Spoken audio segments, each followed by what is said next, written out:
Hey, it's Ryan Reynolds here from Mint Mobile. Now, I was looking for fun ways to tell you that Mint's offer of unlimited premium wireless for $15 a month is back. So I thought it would be fun if we made $15 bills. But it turns out that's very illegal. So there goes my big idea for the commercial. Give it a try at mintmobile.com/switch. Upfront payment of $45 for 3-month plan, equivalent to $15 per month required. New customer offer for first 3 months only. Speed slow after 35 gigabytes if network's busy. Taxes and fees extra. See mintmobile.com. This episode is brought to you by Greenlight. Get this. Adults with financial literacy skills have 82% more wealth than those who don't. From swimming lessons to piano classes, us parents invest in so many things to enrich our kids' lives. But are we investing in their future financial success? With Greenlight, you can teach your kids financial literacy skills like earning, saving, and investing. And this investment costs less than that after-school treat. Start prioritizing their financial education and future today with a risk-free trial at greenlight.com/Spotify. Greenlight.com/Spotify. The McDonald's snack wrap is back. You brought it back. Ranch snack wrap. Spicy snack wrap. You broke the internet. For a snack. Snack wrap is back. Ba-da-ba-ba-ba. You know, it's a big world out there. And it's easy to feel like the things you say mean nothing to anyone. And I'm here to tell you that's not true. And that's why we call this show Your Voice Matters, where we take your stupid fucking comments and questions and messages and respond to them personally. Fade it out, Brett. Oh, hey, everybody. Welcome to a sorta new podcast. Jeff, stop. Hey, welcome to Jeff Stop, ladies and gentlemen. That's not what it's called. You were just doing the thing where you mock me when I talk. Finally, I get my own title on the show. I really appreciate that. That's really nice of you, Adam. That's not what this is called, although a podcast called Jeff Stop would be appropriate because I have to tell you to stop doing things all the time because you're a bad person. Adam? Yes. I can't stop. I won't stop. I don't even know how to stop. That's from a guy. Don't look up who said that. I thought you told me that you won't stop. Yeah. Now that you mention it, you're right. Oh, hold on. I got to pick somebody who's a little bit better. Don't stop till you get enough. Is that somebody less problematic? I mean, I don't know. I would go something like, no one man should have all this power. Yeah. That's a good. Well, everybody knows I'm a motherfucking monster. Yes. Well, we found out now. God, Monster was such a fucking banger. That whole album is fucking flawless. It is a perfect fucking album. What a bastard. So, Your Voice Matters. This used to be a segment we did on the OG version of Unpopular Opinion. Yeah. And who knows, it might find its way into a new version of a show sometimes. Sometimes we might just do this every month. Every month. As like a bonus thing. Where you can bone us. Jeff, no. Get it? That's a comedy joke. You guys should Venmo me money for that. Like with dicks. Yeah. Dicks. So this is the show. We just make stupid jokes back and forth to each other. That's actually a good, succinct summary of half of the show, yeah. And we also did a show called You People Are Insane for a while that was very similar. And I like doing these. It gives us a way to connect with the audience, gives us a way to crank out content that's not that hard to do. Oh, you weren't supposed to say that. This is very hard. This is hard, but we put the effort in. Yeah, it's almost as hard as that clip show we ran last week, which again, if you people haven't listened to it, it's not what you think. Go give it a listen. It is, some would say, a magnum opus. Yeah, of all the podcast episodes I've ever done, I think I am possibly the most proud of that. Yeah. And not for nothing, but we worked on that one over the years, compiling the clips. Of course, yeah, over the past decade plus, making all those episodes. Yeah. So premise is really simple. We reach out, we ask the listeners if they have questions they want us to answer, and they usually say, yes, Jeff, yes, Adam, we do. I don't know why they address you first. Like, it doesn't make sense alphabetically. It's reverse alphabetical order. Okay, I guess that's fine. Yeah. That's a common thing, Adam. I don't know why you're confused about reverse. Say the alphabet backwards. CYXWVUT That's all. Yeah, whenever they say that, I'd be, even if I'm sober, I'd be like, suck my dick. Yeah. I'm not saying the alphabet backwards. I couldn't do that sober. I'd be like, let's do it together. Yeah. So I think we'll always get enough questions, but from time to time, we might address some comments on this show also, because people sometimes leave comments and I want to respond. And this is where I'll do it. We might even start doing some voicemails again. Who knows, folks? You know, the world is our oyster. And as you know, Adam and I love oysters. Ooh, so good. So good. Fucking disgusting. Oh, it's like eating a living booger. If you like oysters, you're kind of a freak. Yeah, I know so many people who, my wife loves them.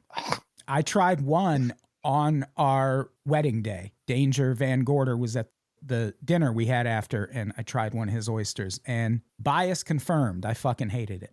It tastes like you're eating the bottom of the ocean. Yeah. Because you kind of are. I watch these cooking shows and travel shows where people, you know, go around and just eat food. And every once in a while, someone will eat some seafood and they're like, oh, it just tastes like the ocean. I don't want to taste the ocean. I grew up in New England where a lot of the wild caught fish was like cod and haddock, which is like a muted, flaky white fish. Yeah. That's why like salmon to me is so gross because it's just so oily and strong tasting. Yeah, I don't mind salmon. It's like fish times fish. Yeah, like a halibut, kind of. I don't mind a halibut. Yeah, Trader Joe's has a fried halibut nuggets right now. It's not so bad. They are. I'd say the tasty. fishiest fish I love is probably flounder. Yeah, I don't have a ton of favorite fish. I like a branzino. That's very mild, though. Yeah, you just like a whole fish. You want to see its fucking face. Yeah, make eye contact the whole time I'm eating. Yeah, this is what happens when you die, fish. Yeah.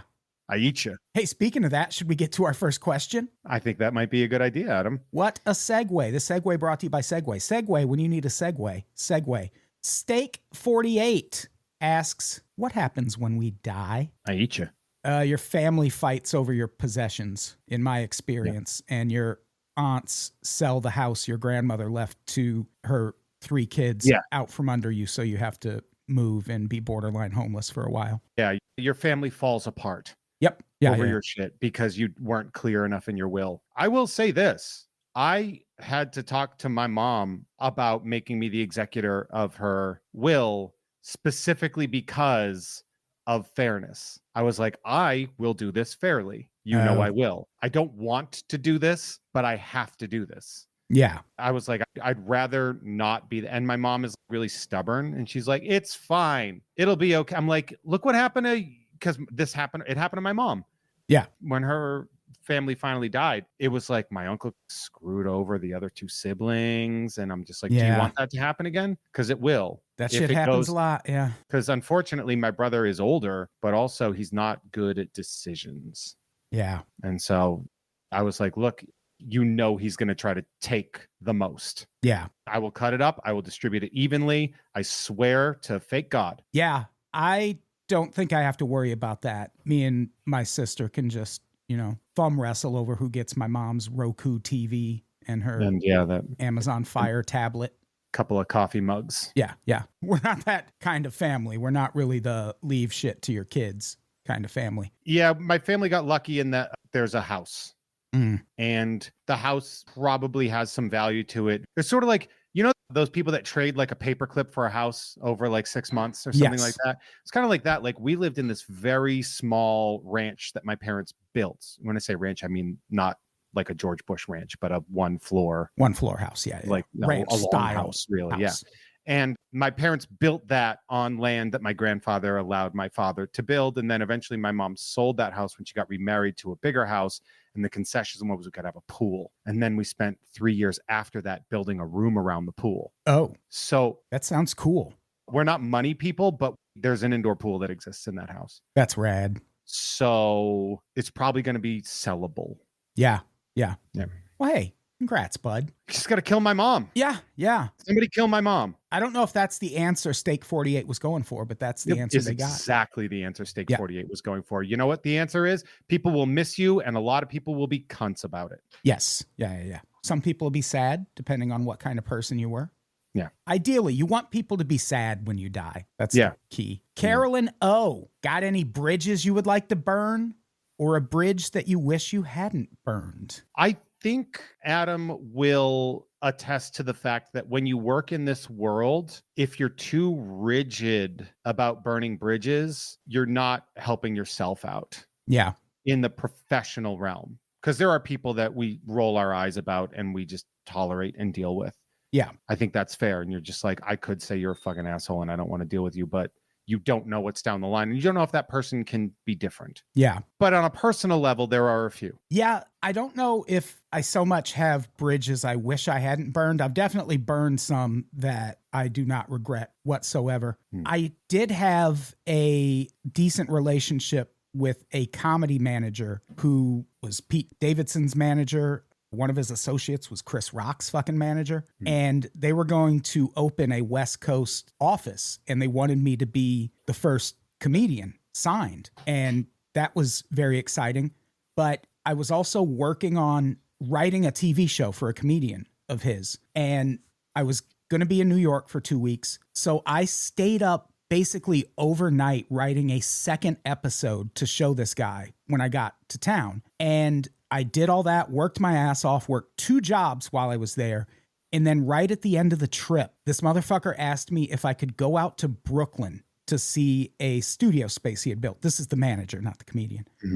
And I was like, no, I'm meeting up with my cousin today. I got all my fucking luggage with me. And somehow he took that as maybe instead of me saying no. And after that decided I was a flake and that he didn't want to work with me. And it's like, motherfucker, I wrote a whole episode of television overnight while working an MTV job and my cracked job, by the way. And because I couldn't make one meeting, I'm a flake.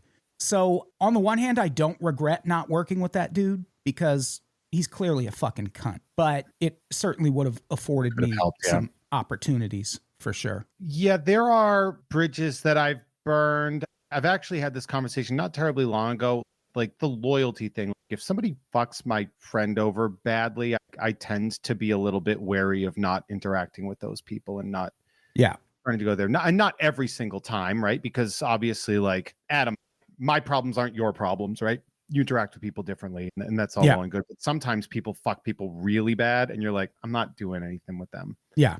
And that can destabilize some of your career stuff. But at the same time, like, why are we doing this? Yeah. You know, are we doing this so we can just have a career? Well, what's the cost of that? Yeah. There are people that I regret not having in my life because of bridges that were burned, but the bridges had to be burned. Yeah. You know, like my ex-brother-in-law. I like that kid. He was great. But, you know, was he going to pick me? Like, no. Probably not. So, yes. Yes. But also, Carol, you didn't want us to give names because... Yeah, that's not. Yeah, Adam. It's Adam. Yeah, I want to burn the bridge with Adam. Jeff. And that's actually an important thing to remember, too, is that burning bridges means you can no longer cross them. Adam, we famously had a conflict that we didn't burn the bridge. Yeah. We just took some of that time off and we mended that thing. So, like, that is the reality of this world, is that you try not to let a moment speak for an entire timeline. I was doing a podcast with Kim a while back, and somehow The Amazing Race came up, and she was like, should we go on The Amazing Race? And I was like, absolutely not. And at first I said, I don't think I could go on The Amazing Race with anyone. I could go with my wife, but she doesn't want to be on TV, so that's out of the question. But then I clarified and said I could go on The Amazing Race with Jeff. And here's the thing. Me and Jeff can argue and fight, and we're still friends. So I think we would survive The Amazing Race pretty well because of that. Because there's some people you see on that show and it's like, oh, you're not going to be friends when you get home, huh? Yeah, I think we've proven that we can figure it out. You know, that's like why you don't room with friends either. Don't be roommates with your friends. Yeah. Yeah. That is a one-way ticket to no friendsville. Yes. I made that mistake only once. Casual acquaintances is like legitimately the best way to do it. My roommate and I get along so well.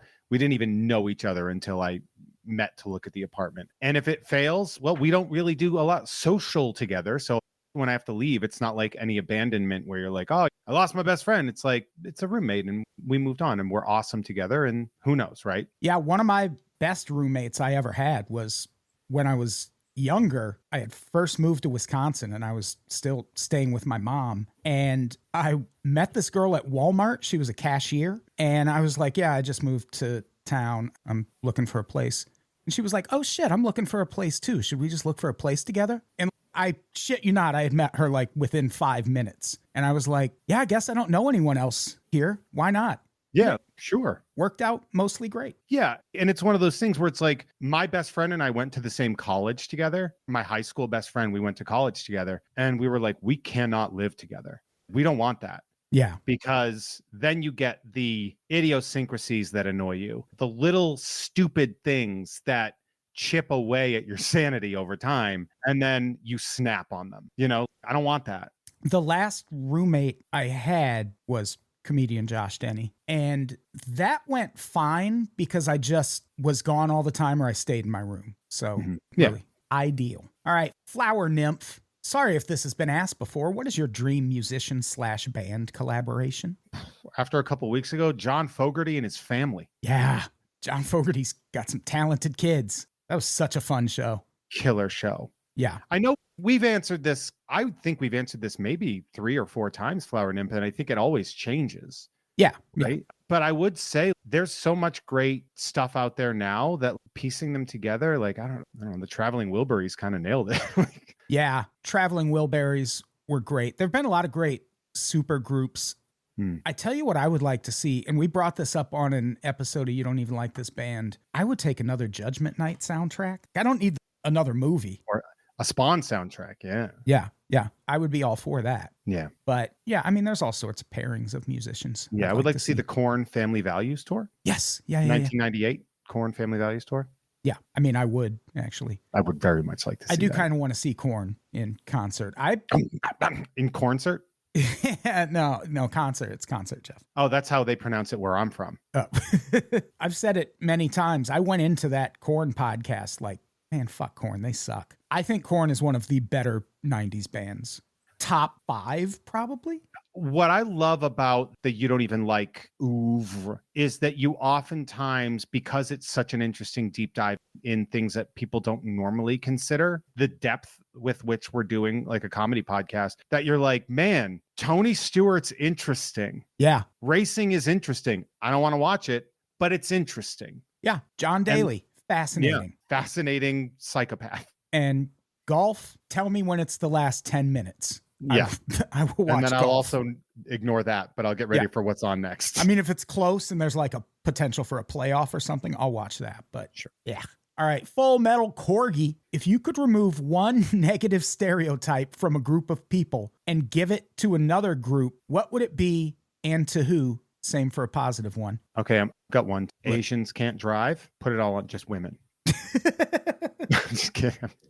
That's a joke, folks. That's a joke. It's a fake, ignorant joke. That's a joke. What I'm going to do is I'm actually going to dissolve a stereotype that makes no sense to me. Okay. Black people like fried chicken and watermelon. Oh, yeah. Because those are 2 of the tastiest things that have ever existed. And everybody likes those 2 things. Yes. So I don't understand that. I don't get it. Yeah. I don't know where that. Yeah, really it's like old-timey from. Racism. But it's like fried chicken and I would literally eat that at all time. So I'm going to redistribute that to Earth, to like the entire planet Earth. Yeah. If you don't like fried chicken or watermelon, you're the problem. Like, you're the weirdo. What the fuck? You're a fucking weirdo. Yeah. I don't know. I wouldn't want to put negative stereotypes on another group. That's a weird one, right? That's why it's a negative stereotype.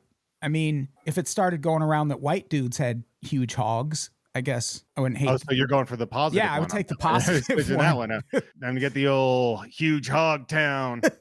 HHT, baby. Yeah, I want that huge hog confidence. Yeah. I think that's called big dick energy, Adam. No, it's called huge hog confidence. Oh, he's walking around with that HHC. Hell yeah. So yeah, negative stereotypes I wouldn't Positive give it to one? any group. You know what I would say?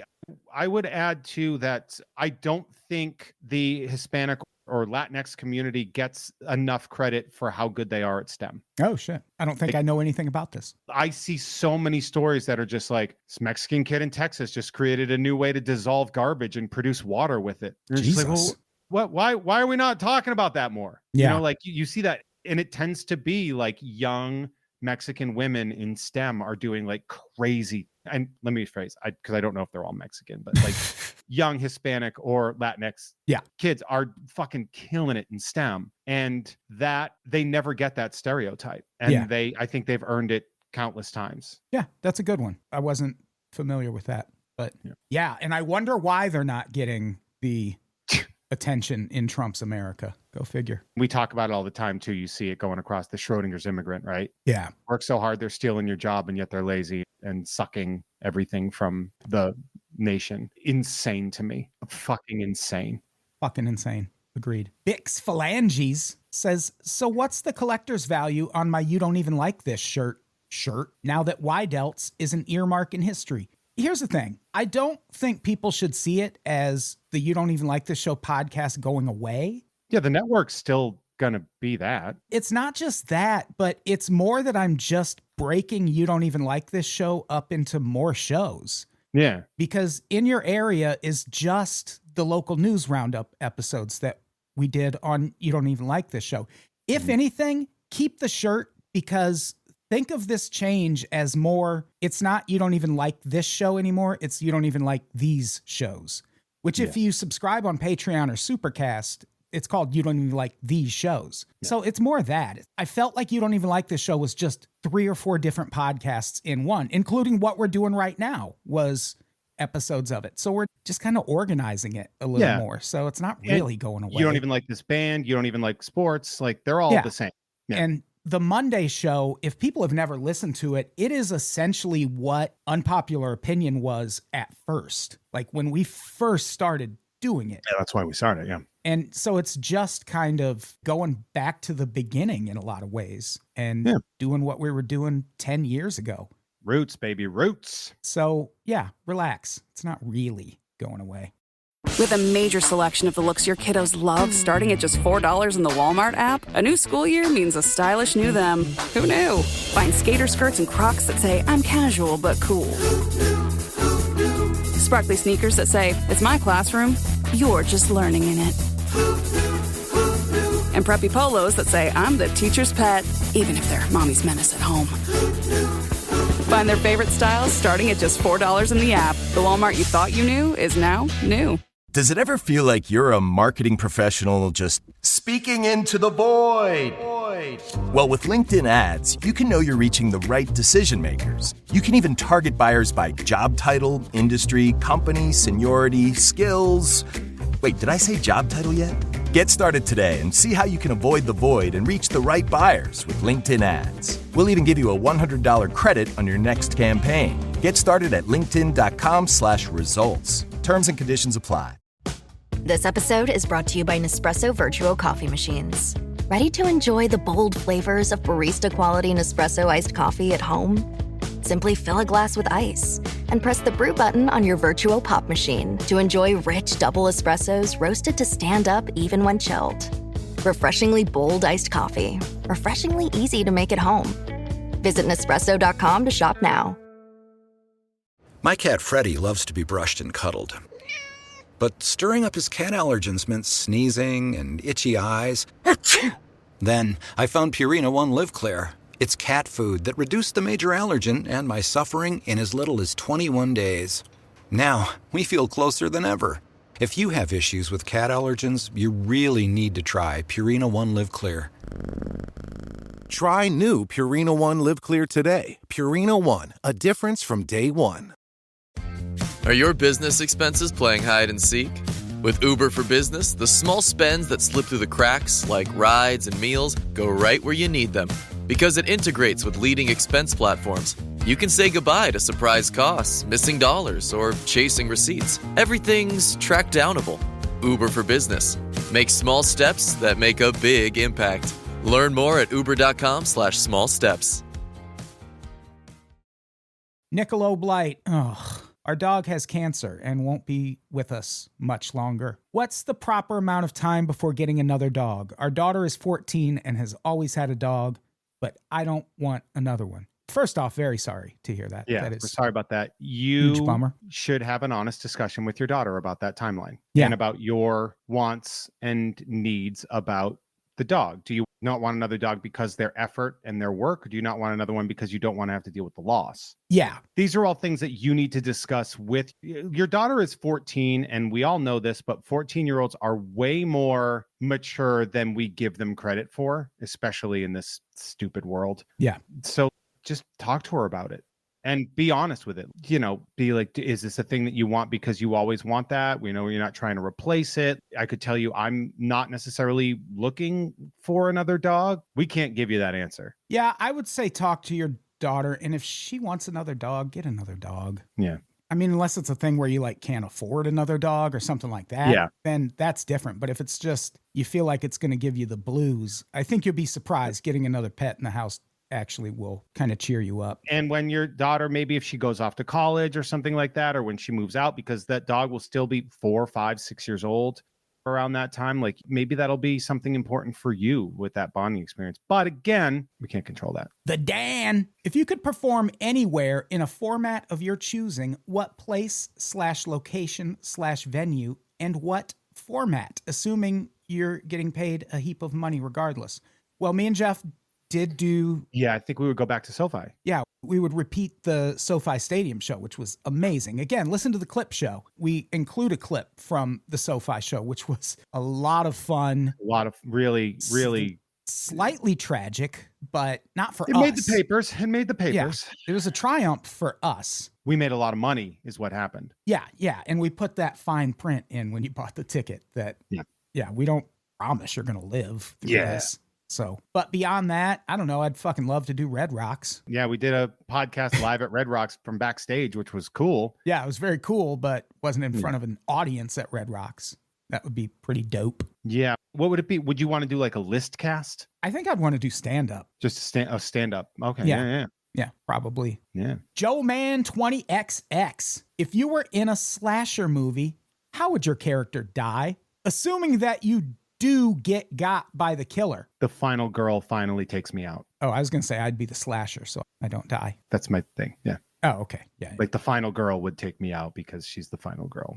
That makes sense. So you're a murderer in this. Yes. Who targets women. Yeah. It's a slasher movie. Yeah, that's true. Am I going to target dudes? That's not erotic. And it's not safe. You know? No. I get my ass kicked by a dude? Yeah. What am I, the Scream guy? That's one of the things I love about Scream is how much fucking damage that prick gets dealt to him. That's actually a very funny thing when you're watching it and he shows up and it's like, yeah, you're wearing a mask. You can't see everything. A dude fucking punches you in the face. You're going to go down. Yeah. I actually really love that about the Scream franchise. Yeah, that's great. Go Boo Killer. What's your favorite ice cream flavor? Favorite donut variety? I know one of your answers, Adam.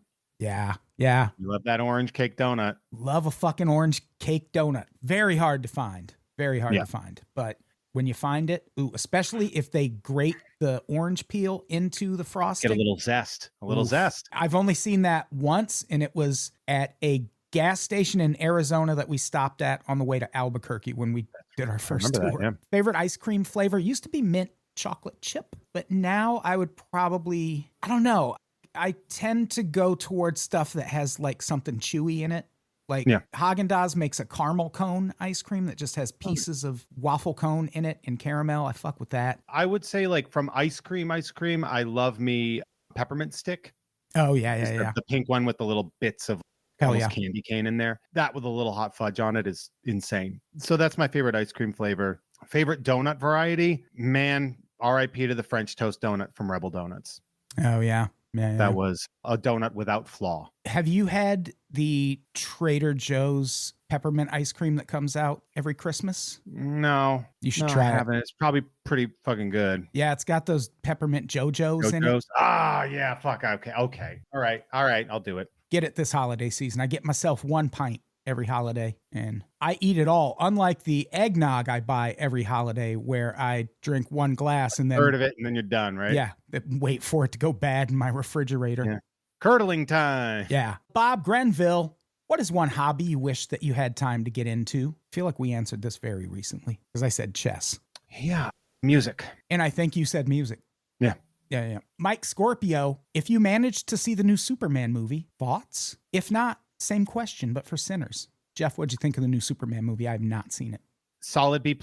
No new ground is broken.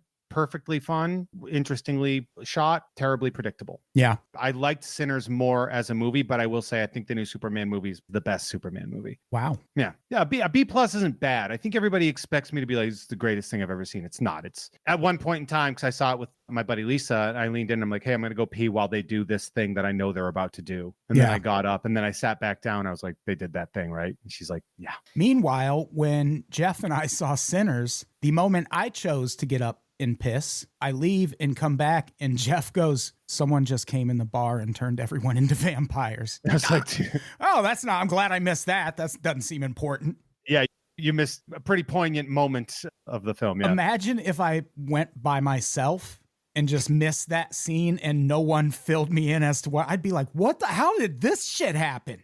I do think my superpower is knowing when to piss during a movie. I know how to read a movie so well with the beats and stuff, where it's like after an intense action scene, you see people start to like wind down and start talking, and you know they're talking their way to transition to the next thing, and I'm like, all right, I could probably go now. Time to piss. I usually am all right at it. I think I just really had to piss.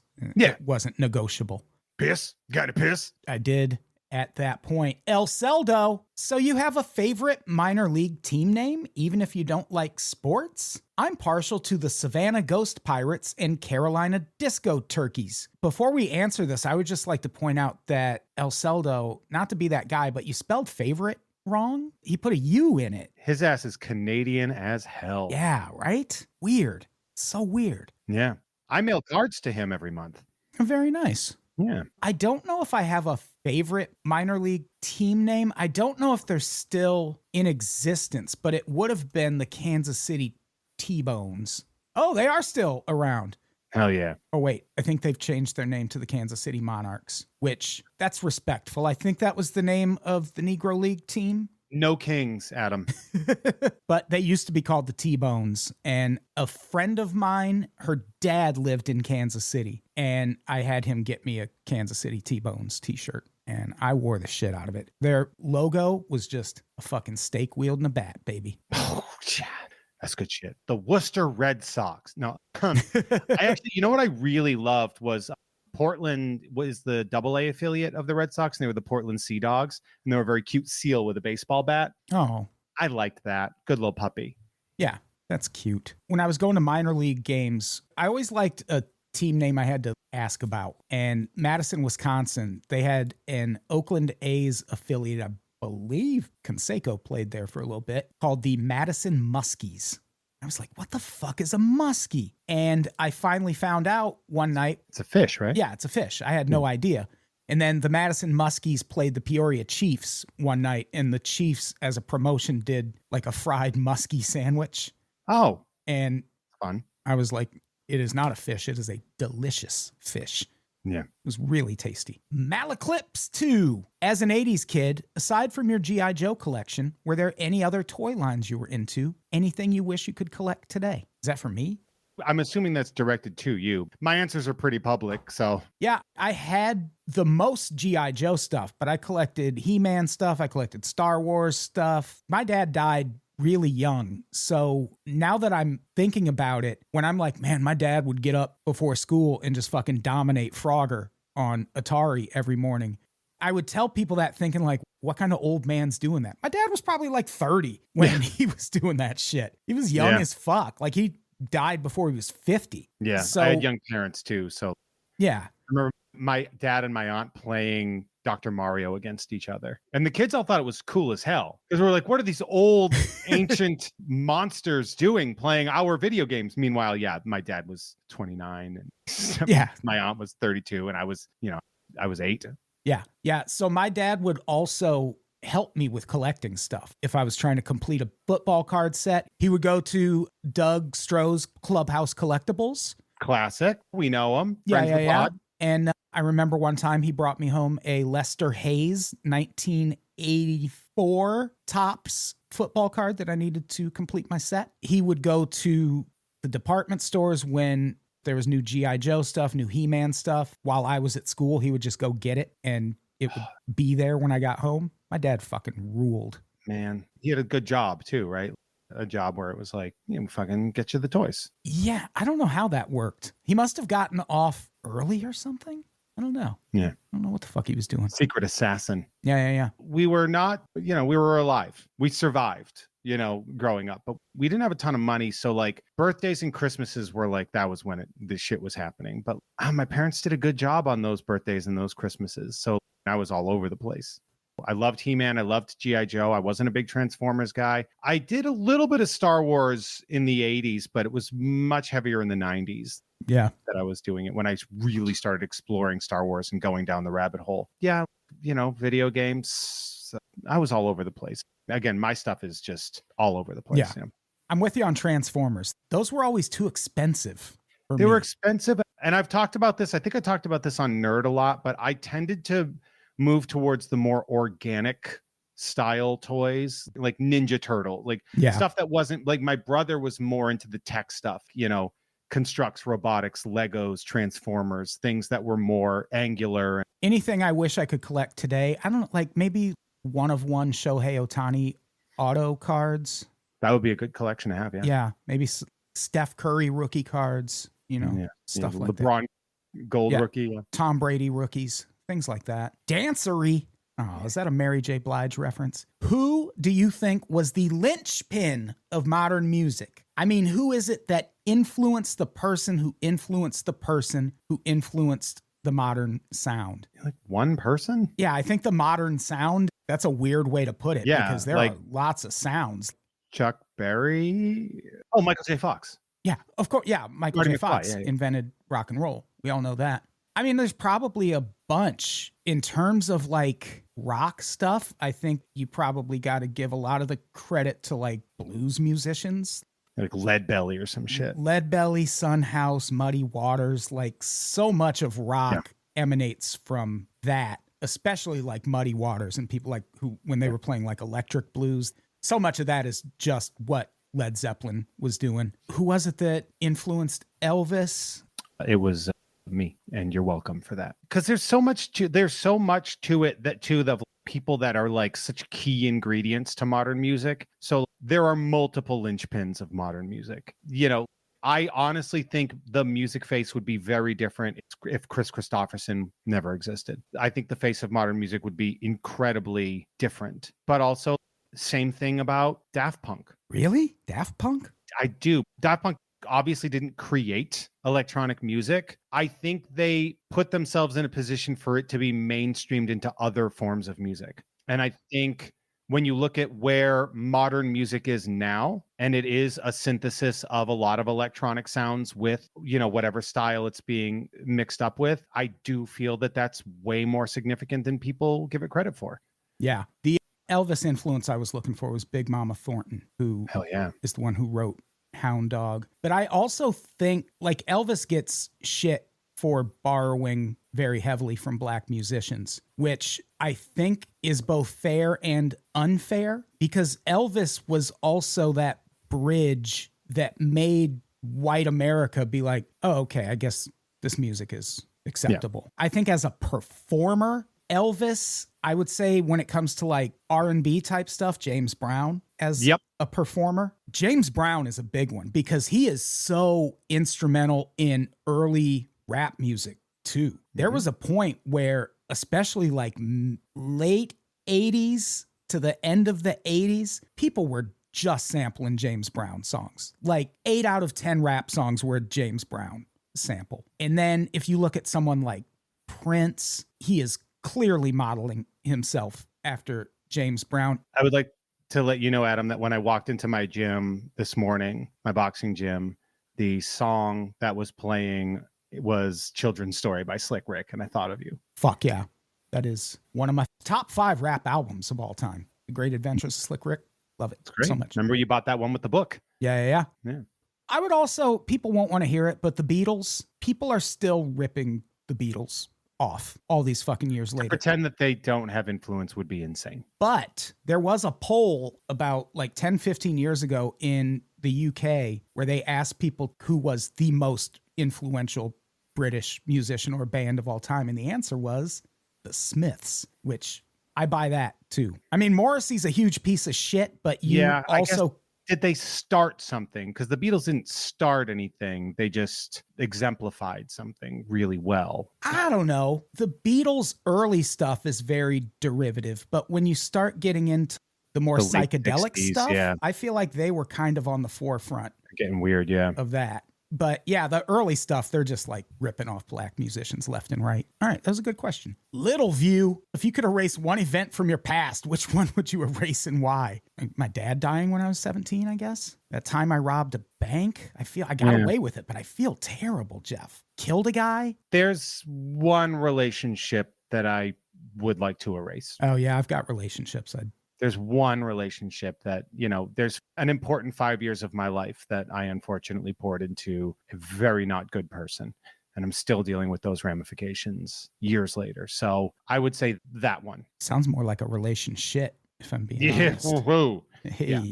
Bert Takia, why is violence so popular? Violent music, violent movies, violent sports are some of the most popular forms of entertainment right now. Why do you think that is? Because it's taboo. Yeah, same reason sex Because sells. it's a thing that you are protected from generally. You don't walk through life assuming you're going to get punched every day. But the prevalence of guns in entertainment, people like to shit on that all the time. But it's like, well, that's fantasy. That's not real. That's not a real thing. Yeah. And I know they're like, well, guns are real. It's like, yeah, but you understand the difference, right? Violent sports are popular. And it's also, I think the upswing in UFC specifically does have something to do with that sort of red-pilled generation that view strength as being a purely physical thing. Yeah, I agree with that. Hootie-hoo! Hyphen Keenan. What would your hacker name be? Adam Todd Brown. Yeah, probably. I would just use my government name like an idiot. I'd pick your name too. Oh, okay. Well, then I would pick Jeff as a bad person. You can't do that. No, I already did that. Sorry, Jeff May as a bad person would be my hacker name. And it would end with your social security number and your date of birth. Oh, come on, man. I need that. And your mother's maiden name. Norm from Cheers. How many licks does it take to get to the center of a Tootsie Roll Pop? I know this is a famous question from a commercial, but I would answer this with another question. Who the fuck's licking a Tootsie Roll Pop? You just put that in your mouth and you suck on it and you let it dissolve. No, I like to lick it too. Ooh. On the bus while making eye contact with someone. Hold on, let's find out real quick. Yeah, try it out. A two, a three. Crunch. Three. Fun commercial. Yeah. I mean, that commercial lasted like 18 years. Yeah. Real ditch 70s animation lasting deep into the 90s. Yeah, that was just like a line drawing almost. It was. And there was It worked, man. It worked. That owl's a prick. All owls are Oh, I pricks. never made it without biting. Ask Mr. Owl. Yeah. All owls Would are you assholes. ask Mr. Turtle how many licks? Also, what are you doing? What are you doing? A quiz? Yeah. Put some pants on, kid. Yeah, how about you lick a fucking Tootsie Roll Pop and find out? You figure it out. You gave it to the owl. And like, why does that kid want to know? Yeah, what are you writing, a book? Yeah, you want to save exactly half for the next day, you nasty fucking monster? Yeah. The owl did the right thing. You bite that thing after you suck on it for like 2.5 minutes. The owl is like, you're a fucking sucker, dude. Yeah, fucking. There's one born every minute. Owl's gonna murder that kid like an owl murdered Michael Peterson's wife. This episode is brought to you by MeUndies. Underwear drawers are like the Wild West. You never know what you're going to pull out or what shape it's in. So upgrade your collection with the buttery soft comfort of MeUndies. MeUndies' signature fabric is as soft as a warm hug from your favorite sweater. Plus, it's breathable and oh so comfy, making it ideal for all-day wear. Get 20% off your first order, plus free shipping at MeUndies.com/Spotify with code SPOTIFY. That's MeUndies.com/Spotify, code SPOTIFY. Welcome to Sephora. I'm looking for a perfume that's not too perfumey. I got you. Serum moisturizer or moisturizer serum. Let's get into layering. My concealer is making me look worse. Sounds like the wrong shade. Let's get you matched. There's only one store that really gets what you're going for. Get beauty from people who get beauty. Only at Sephora. Hi, Let's get you a basket. It's summer. Time to enjoy long days, lazy nights, and zero cooking. Because Uber Eats has deals all summer long. So, when hunger strikes, don't sweat it. Delicious deals are just a tap away on Uber Eats. Enjoy all your favorite food delivered straight to you. Get Burger King, Subway, Popeyes, and hundreds more local favorites and savor every last bite. Now that sounds like a good summer. Order now on Uber Eats. Terms apply. Product availability varies by region. See app for details. This episode is brought to you by Liquid IV. In heart-pumping moments, you need hydration that can keep up. That's where Liquid IV comes in. Scientifically formulated to quickly replenish electrolytes and fluids lost from your well-earned sweat session. Hydrate your favorite mode of movement with Liquid IV. Made with triple the electrolytes of the leading sports drink, plus 8 vitamins and nutrients. Also available and sugar-free. Tear, pour, live more. Visit liquidiv.com to learn more. Hey, this is Bill Simmons from the Bill Simmons Podcast, here to help you make the most of your summer with Michelob Ultra, a superior light beer worth playing for. Play for it with the guys when you're competing to see who can sink more birdies on the golf course, because winning tastes even better with Ultra on the line. Play for Ultra. Fill your fridge with Michelob Ultra this summer. Enjoy responsibly. Copyright 2025 Anheuser-Busch Michelob Ultra Light Beer, St. Louis, Missouri. All right, Polly Panaki, how bad is that obituary really going to be for us? Us, meaning... What obituary are we talking about? Oh, bitch. You, Harry. Yeah, I don't know. Do you mean for the country? Not good. Yeah. Not good. Yeah, not good. Not good. Yeah, I'm sure they'll talk up our achievements, but we also got some unachievements to answer for. I Date a Zombie. If you could completely delete one movie and all memory of it ever existing, what movie would it be? Your choice on whether only you remember of its existence or if you forget about it as well. I would say the movie that maybe disappointed me the most was The Dark Tower, the Stephen King movie with Matthew McConaughey and Idris Elba. Stephen King's best book series by 1,000 fucking miles, and that movie is absolute trash. And I want them to fucking try it again. I would eliminate the Snyder Cut, but I would remember it. Only you. Only me remembering it. And then tell people about it all the time. Yeah. Donna, what's the coolest shoe you've ever seen? All the deets. There's something to be said about a simple, black, greasy, natural leather, 10-hole Doc Marten boot. Yeah, I can't narrow it down because I went to Paisley Park last time I was in Minnesota, and one of the exhibits they had going on there was a collection of Prince's shoes over the years. And when I saw that, I was like, I don't know if I want to look at these shoes. It was one of the coolest things I've ever seen. So you went to the Footprints exhibit. What? I don't get it. Footprints. All of his boots from the Batman era had one of those metal tips on the front, but it was shaped like the Batman logo. It's fucking awesome. It was so cool. I'm going to counter you, Adam. I'm going to ask you a question. Ugliest shoe you've ever worn? Ever worn? Yeah, that you've ever owned. Like the ugliest shoe. God, I don't know. Yeah. There was a point where I just wasn't a shoe guy. And that would have been like maybe 5-10 years ago, where I would just wear the same pair of shoes every day for like 6 months. Mm-hmm. It was just, I needed something to cover my feet.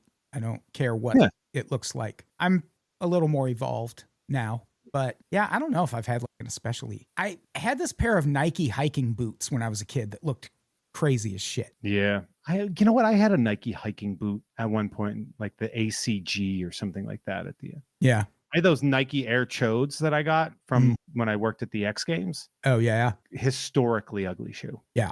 Collector's item at how fucking ugly it is. But yeah, I don't think, not really any. 90s had a dark era for shoes now that you look at them. Everything's an Airwalk. I'm a big advocate for the idea that the Air Jordan, after like 3 or 4, they just get too fucking gaudy for me. I was working at Foot Locker when the Jordan 10s came out, and they accidentally scheduled the employee appreciation weekend for the same time the Jordan 10s came out. Uh-huh. Buddy, we got half off. Oh, shit. Those are the ones that came in the briefcase. Damn. Yeah, they were $150 a pair. So we all bought 2 pairs, kept one, and sold the other ones for $300 on eBay. Nice. That is exactly what I would do. Yeah. Tulip City Dispatch. What's your favorite road trip snack? All right, Jeff, on 3. Feel like we're going to say the same thing. 1, 2, 3. Combos. Pizzeria pretzel combos. Yep. And of course, gas station Pop-Tarts has to be in the blue container. None of this silver foil out of the box you get at the grocery store. Has to be out of the blue packaging. Pop-Tarts are trash. Yeah. But no, I mean trash as in I don't like eating them and they don't taste good. But you are trash. But combos, I will in a pinch go for a nacho cheese, but it's got to be the pretzel. I'm not doing No, none of this cracker shit. Yeah, I don't want the crackers, and it's got to be Pizzeria pretzel is the supreme combo. Yeah, Pardon the phrasing. That is the peak of combos. Nacho cheese right below it, but that's only if it's the only one available. I'm Pizzeria pretzel or nothing. I'll get a pack of chili lime peanuts or some shit if that's not the case. Like if they don't have the Pizzeria pretzel. Oh, those are so. I'm gonna get some of those today when I'm out. Fucking combos. I'll just walk. When we go to the movies, we always get a big bag of those. Yeah, fucking combos are the best. Jim C, can you dance? You can, but I don't think anybody wants to see it. Yeah, if I have to, I will. But I can waltz. Yeah, I took dancing lessons. I wrote a craft article about it. I dated a dance teacher for a short time, and waltzing is very easy and surprisingly close to boxing with the leg movement. Yeah, a lot of footwork. Yeah. When I took those dance lessons, I wrote a cracked article about it. And granted, my dance instructor, he sure was a character. He was a whole fucking character. But after I wrote this article, I got feedback from one of my bosses who was like, did you trade free dance lessons for this article? Because there were a lot of points where you could have made fun of that guy and you didn't. And I was like, no, I'm just not a dick. He's teaching me to dance. We're forming this bond over all this time. And I'm supposed to get on one of the biggest comedy websites in the world at the time and be like, look at this jack-off's beard. No, maybe I'm just a better fucking person than you. You agent, what's your white whale of collecting? Could be something you missed out on, either as a kid or adult, or something that if you got it, you'd be like, my collection is complete. I remember wanting the board game Grape Escape so damn bad as a kid, then got it as an adult and was like, oh, this is just shittier Mousetrap. Guess that's why it didn't stick around. The 90s Mario Blue pinball machine. There are two. There's a yellow one, which is a lot smaller, and it's actually designed, I think, for kids.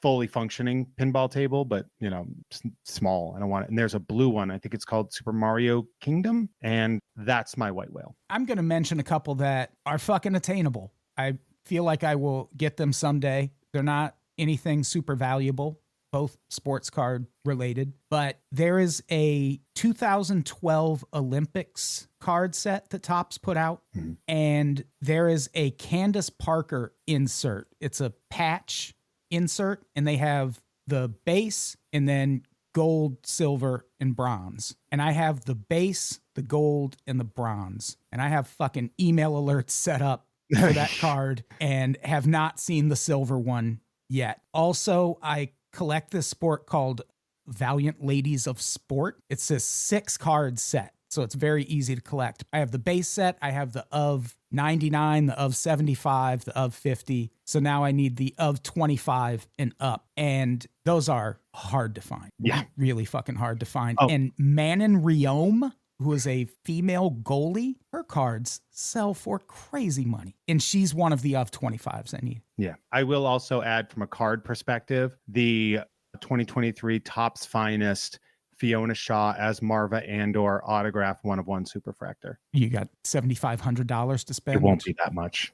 I don't know. People go crazy for those Superfractors. I've seen Superfractors from that set of comparable autographs go for like 600. It's just not showing up. It's still hidden. I don't think anybody's found it. I just found a couple of mine because I was trying to build a complete set of 2021 Topps Chrome tennis cards. And I had the entire Sapphire set except these two inserts. Two inserts.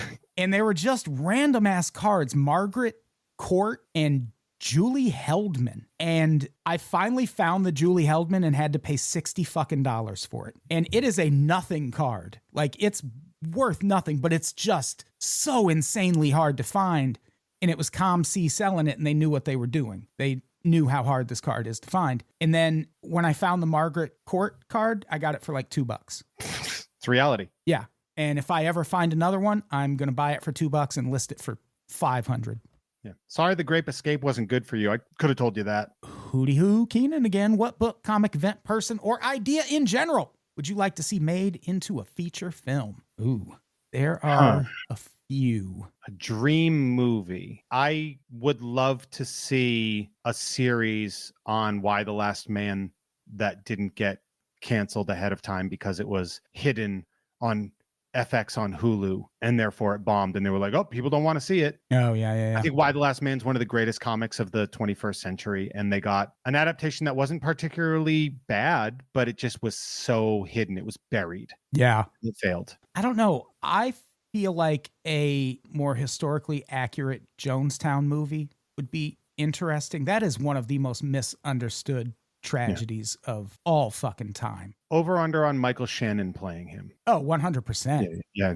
That's who I would want to. That does play seem him. like that should be like an FX series. Yeah. Like the Koresh one. But even then, it needs to be, and I'm not even talking about all the CIA shit that I bring up all the time, but just the way the story is always told is Jim Jones was this civil rights activist who just went off the rails. He was never that. That was never supposed to be some sort of utopia for black people. It was a fucking slave colony. He tricked people into going there and then financed it through welfare checks that he took from the people he essentially abducted when he got there. And at least half of those people who died were murdered. They were not all suicides. A lot of those injections were in the back, and there were a bunch of people who were just shot. And history still paints it as this like death cult that at the last minute just all agreed to commit suicide at Jim Jones' behest. It's not that. It's not that at all. So I'd like to see that. Doku, does the country of Boravia have the right to defend itself? Jeff, you take this one. Superman allegory of some people are saying Israel and Gaza. Some people are saying Ukraine and Russia. Honestly, we're really referencing is like James Gunn is talking about war and bigger militaries bullying smaller people for their land. And people are like, why are you criticizing Israel? Yeah. It's like, oh, Israel, you saw yourself there. Interesting. We didn't mention you. Yeah. And here's the thing. Everyone has a right to defend themselves. You just don't have a right to do a genocide over it. Yeah, maybe that's not what is happening here. Yeah. I've fucking seen Munich. I know how it can go. Yeah. This is different. Jim C., what jokes that are uncontroversial today are going to be seen as unacceptable in 25 years' time? What's going to age like Jay and Silent Bob Strike Back did? I have an easy answer for this. And I know they're not completely uncontroversial, but among a certain category of comedian, they are. Every fucking Dave Chappelle Netflix special is going to age like fucking garbage. It's going to age like milk, yeah. Because of the trans stuff. Mm-hmm. And no matter how that situation turns out in this country, even if it turns into a fucking trans genocide, someday we will look back on Dave Chappelle and be like, you fucking helped. You're a piece of shit. Yeah. And that's funny too, because comedy is literally like having that sort of same civil war that you're seeing in all of entertainment. Yeah. Like go woke, go broke thing. So like a lot of stuff. And I will say the biggest, most upsetting shock to me is the 10-year break of saying the R word. Yeah. And then just assholes just bringing it back. It's back. I worked so hard to pull that word from my lexicon. Like that's a word I grew up with and you use it all the time. You're conditioned after 30 years of using a word, they say you can't do it. You have to break yourself of the habit. You know, don't be an asshole. Sometimes you have to work to adjust to society, right? Yeah. The fact that it's just back is infuriating to me. Yeah. People fucking suck, man. People suck. Halcyon Salad, is there a best poop you've ever had? Or even a worst poop? Asking for a podcast. Ooh, what podcast? Yes, there's been a worse poop. Anybody who's ever been constipated knows that worst poop comes out and it's like you're shitting a football. Yeah. I definitely have a best poop. I talked about it on the pod back when it was happening, but a couple of years ago, I had this weird stomach issue that lasted for like 2-3 months. And it started with me being constipated for like an entire week. I could not shit for like 4 or 5 days. And Jeff, when I finally shit, oh man, I wouldn't have been surprised if the Lord himself appeared in front of me and was like, son, you never need to shit again. You have taken all the shits you need to shit. Yeah. It felt that way. It felt like, looks like a python when you look down into there. Yeah. No, it was like a family of fucking pythons. Yeah. You guys are going to love this conversation. I don't eat a ton of resistance foods in my gut. You know, I eat a lot of stuff that's like relatively clean and quick moving, and it's watermelon season, Adam. You guys, if you're ever having trouble taking a shit, folks, just eat a watermelon because that is 85% water and the other 15% is fucking fiber. Yeah. It And is it's so just you're good. eating a future shit. And it's so good. Oh, watermelon's a pretty flawless food. Yeah, yeah. I can just slice one in half and fucking Oh, yeah, go eat to it town later. with a fork. Hell yeah. Halcyon Salad has a follow-up question. What would be the baseline amount of money that would make you disappear? Buddy, way less than you're probably thinking.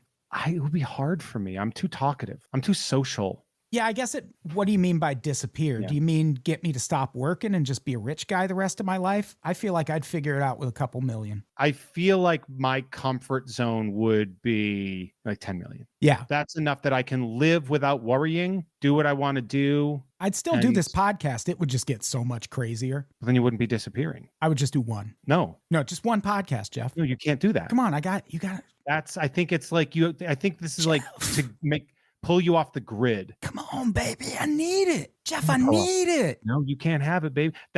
But that also is one of the hard parts of like, I think everybody in entertainment has fantasized about going off the fucking grid. Oh, yeah. But the thing is most of us are creators and it is in our nature to want to put something out there. Yeah. And so like, you can't really do that, right? Like you can't go off the grid and still be doing that. But I need to. I know.